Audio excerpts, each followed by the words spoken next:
त छु तर म भन्छु त्यो भन्नु राम्रो, गर्नु राम्रो, खानु नराम्रो, चल्नु नराम्रो, आफ्नो कुरा हो, इच्छा यो महेश अन्तिम चाहिँ इच्छाले मात्रै कुरा गर्छ होइन। अब योभन्दा धेरै बोल्यो भने बाहुन बौलाउँछ क्या हजुर, यो नगर। यता फेरि डम्बरलिङ लुगाले फेरि भन्नु होला यो बाहुनहरू बिग्रिसक्यो, यी भन्दा टेर्दैन, नबोल्न बाहुन नबोल्न भन्न मान्दैन।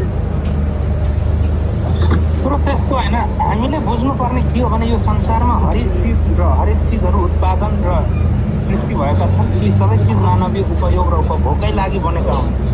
तर कति खाने, कति के पिउने, कति लाउने भन्ने कुरो चेतना भएरै हामी सर्वश्रेष्ठ प्राणी भएका हौँ। त्यसैले सबै चिज उपयोग र मनले मागेको चिजहरू उपयोग र उपभोग गर्न पाइन्छ भन्नेमा चाहिँ मेरो पनि मान्यता छ है। होइन। यसो